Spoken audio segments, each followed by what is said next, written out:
नमस्कार। समय हो चला आज की 10 बड़ी खबरें जानने का। बिहार चुनाव। तेजस्वी यादव ने किया हर परिवार के एक सदस्य को सरकारी नौकरी देने का वादा। तेजस्वी यादव ने कहा कि बिहार की जनता परिवर्तन चाहती है। हम लोग आर्थिक न्याय के साथ साथ सामाजिक न्याय पर भी काम करेंगे। राजद नेता तेजस्वी यादव ने बिहार में सरकार बनने पर ही हर परिवार को एक सरकारी नौकरी देने का वादा किया है। उन्होंने कहा कि बिहार के जिस भी परिवार के पास सरकारी नौकरी नहीं है, ऐसे हर परिवार को नया अधिनियम बनाकर अनिवार्य रूप से नौकरी दी जाएगी। सरकार बनते ही 20 दिनों के अंदर ये अधिनियम बनाया जाएगा और 20 महीने में बिहार में ऐसा एक ही घर नहीं बचेगा जिसके पास सरकारी नौकरी नहीं होगी। तेजस्वी यादव ने आगे कहा कि यह संभव है, इसके लिए इच्छा चाहिए। इस 20 साल की सरकार ने कोई इच्छा शक्ति नहीं दिखाई। हमने जो राह दिखाई उन्होंने उसकी नकल की। हमने जो भी योजनाएं घोषित की उसकी कॉपी इन्होंने की। 20 साल से लोग पक्के मकान का इंतजार कर रहे हैं। हम घर को 20 महीने के अंदर सरकारी नौकरी देंगे। राजद नेता ने यह भी कहा 20 साल की एनडीए सरकार पक्का आवास, सस्ता राशन हर घर को नहीं पहुंचा पाई, लेकिन हमारी सरकार हर परिवार को एक सरकारी नौकरी देगी। नौकरी से हर कमी ही अपने आप पूरी हो जाएगी। इस सरकार ने हर घर में सुरक्षा और बेरोजगारी का खौफ दिया। तेजस्वी यादव ने कहा कि हर घर को सरकारी नौकरी यानी जश्न-ए-बिहार अब एक या दो लोग नहीं बल्कि पूरी बिहार सरकार चलाएगी। हर घर में सरकारी नौकरी का मतलब है कि हर घर का व्यक्ति सरकार को चलाने का काम करेगा।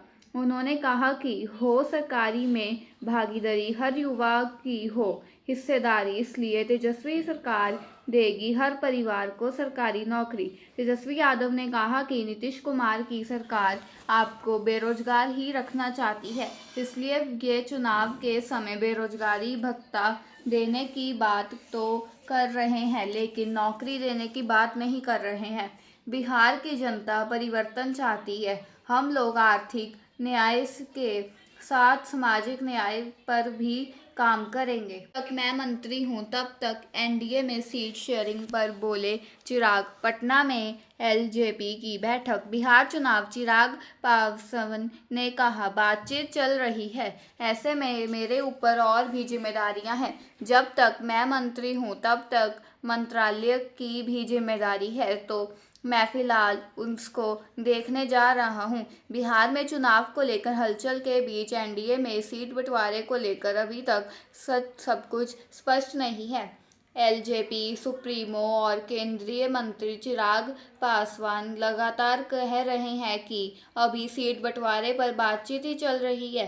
इस बीच पटना में एलजेपी की आपात बैठक चल रही है। पार्टी के राज्य चुनाव प्रभारी अरुणा भारती की अध्यक्षता में इस बैठक में प्रदेश अध्यक्ष राजू तिवारी सहित कई सांसद व पार्टी के पदाधिकारी पहुंचे हैं। बैठक में लड़ने वाली सीटों पर चर्चा हो रही है। इस बैठक में एलजेपी के बिहारी चुनाव प्रदेश अध्यक्ष राजू तिवारी मौजूद हैं। इसके अलावा सांसद शांभरी चौधरी और हुल्लास पांडे समेत एलजेपी के कई दिग्गज नेता मौजूद हैं। सांसद अरुणा भारती बैठक की अध्यक्षता कर रहे हैं। वहीं लोजपा के राष्ट्रपति अध्यक्ष चिराग पासवान दिल्ली में हैं। उनकी शाम को भाजपा के वरिष्ठ नेता और केंद्रीय मंत्री नित्यानंद राय से मुलाकात संभव। सीबीआई करेगी कप सिरप से मौत मामले की जांच। सुप्रीम कोर्ट 10 अक्टूबर को करेगा सुनवाई। याचिका में कहा गया है कि अलग अलग राज्य स्तरीय जांच के कारण जवाबदेही बिखरी हुई है, जिससे बार बार चूक हो रही है और खतरनाक फॉर्मूलेशन बाजार तक पहुंच रहे हैं। राजस्थान और मध्य प्रदेश में कथित पर जहरीली कफ सिरप ने बच्चों की मौत का मामला सुप्रीम कोर्ट पहुंच गया है। इस मामले में दवा सुरक्षा तंत्र की विफलता को लेकर दाखिल की गई है एक जनहित याचिका पर सुप्रीम कोर्ट ने सुनवाई के लिए सहमत हो गया है। CBI B R. गवई, शाश्वत उज्ज्वल बिहान और जस्टिस के विनोद चंद्रन की पीठ ने जनहित याचिका को तत्काल सुनवाई योग्य माना है। यह पीआईएल वकील विशाल तिवारी ने दायर की थी। पीठ ने याचिका पर 10 अक्टूबर को सुनवाई करने पर सहमति जताई। याचिका ने इस घटनाओं की कोर्ट को निगरानी में जांच की मांग की है। सुप्रीम कोर्ट के सेवानिवृत्त न्यायाधीश की अध्यक्षता में राष्ट्रीय न्यायिक आयोग या विशेषज्ञ समिति के गठन का आग्रह किया गया है। जनहित याचिका में अनुरोध किया गया है कि राज्यों में जहरीली कफ सिरप के कारण हुई बच्चों की मौतों से संबंधित सभी लंबित एफआईआर और जांच सीबीआई को ट्रांसफर की जाए। इसमें निष्पक्षता और एकरूपता सुनिश्चित करने के लिए सर्वोच्च न्यायालय के सेवानिवृत्त न्यायाधीश की निगरानी में जांच की मांग की गई है। भूगोल भारत को बचा नहीं पाएगा, पाकिस्तान सेना प्रमुख ने दी जवाबी धमकी। मुनीर बोले, बिना हिचकिचाहट तुरंत देगा जवाब। ऑपरेशन सिंदूर में हार के बाद बौखलाया हुआ पाकिस्तान लगातार भड़काऊ बयान दे रहे हैं। इस बार पाकिस्तान के सेना प्रमुख फील्ड मार्शल असीम मुनीर ने भारत को धमकी दी है। उन्होंने पाकिस्तानी सेना के शीर्ष कमांडर को संबोधित करते हुए कहा है कि उनकी सेना भारत के किसी भी कार्रवाई का तुरंत जवाब देगी। पाकिस्तानी सेना ने बुधवार को भारत के नागरिक और सैन्य नेतृत्व की हालिया टिप्पणियों पर चिंता व्यक्त करते हुए संकल्प लिया कि वह किसी भी हमले का तत्रीब और निरर्थक जवाब देगा। सेना ने जारी एक बयान के मुताबिक रावलपिंडी में सेना प्रमुख फील्ड मार्शल आसिम मुनीर की अध्यक्षता में आयोजित 260वें कोर कमांडर सम्मेलन में भी इस बात पर सहमति व्यक्त की गई में अनुचित आंदोलन से तनाव बढ़ने की आशंका है तथा क्षेत्रीय शांति और सुरक्षा को खतरा होगा। पाकिस्तानी सेना के शीर्ष जनरल की यह नियमित बैठक ऐसे समय में हुई है जब कुछ दिन पहले ही भारतीय सेना प्रमुख जनरल उपेंद्र द्विवेदी ने पाकिस्तानी को चेतावनी दी थी कि यदि वह विश्व मानचित्र पर बना रहना चाहता है तो उसे राज्य प्रायोजित आतंकवाद का समर्थन करना बंद कर देना चाहिए।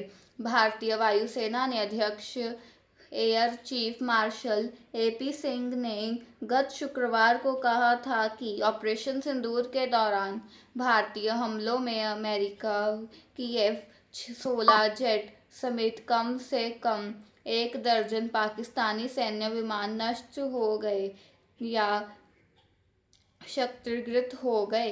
रक्षा मंत्री राजनाथ सिंह ने गत शुक्रवार को हैदराबाद में एक कार्यक्रम में कहा कि भारत अपने नागरिकों की सुरक्षा और अपनी एकता और अखंडता की रक्षा के लिए जब भी आवश्यकता हो किसी भी सीमा को पार कर सकता है। उन्होंने यह भी कहा कि पाकिस्तान की वर्तमान स्थिति को देखते हुए केवल ईश्वर भी जानते हैं कि उसका भविष्य क्या होने वाला है। मैं भविष्य के बारे में बताना नहीं चाहता। भोजपुरी स्टार रितेश पांडे बिहार चुनाव में ठोकेंगे ताल, प्रशांत किशोर ने करहगर से दिया टिकट। बिहार चुनाव 2025 में जन स्वराज की पहली लिस्ट में भोजपुरी गायक रितेश पांडे को करहगर सीट से उम्मीदवार बनाया गया। रितेश पांडे के नाम के ऐलान के बाद बिहार चुनाव में किसी भोजपुरी स्टार की ऑफिशियल एंट्री हो गई है। बिहार विधानसभा चुनाव 2025 के लिए प्रशांत किशोर की पार्टी जन स्वराज ने अपने पहले उम्मीदवारों की सूची जारी कर दी है। इस लिस्ट में सबसे ज़्यादा चर्चा हो रही है रोहतास जिले की करहगर विधानसभा सीट की, जहां से भोजपुरी गायक और अभिनेता रितेश पांडे को टिकट दिया गया। गौरतलब है कि यह वही सीट है जहां से खुद प्रशांत किशोर के मैदान में उतरने की चर्चा लंबे समय से चल रही थी। राजनीतिक गलियारों में पहले एक कयास लगाए जा रहे थे कि फीके कहरगर से चुनाव लड़ सकते हैं क्योंकि यह उनकी जन्मभूमि है, लेकिन करहगर से रितेश पांडे को टिकट मिलने के बाद अब यह कयास लगाया जा रहा है कि प्रशांत किशोर कहाँ अपनी किस्मत आजमाएंगे। रितेश पांडे भोजपुरी सिनेमा और संगीत जगत का बड़ा नाम है। उनके गाने और फिल्मों को लेकर युवाओं में खास क्रेज है।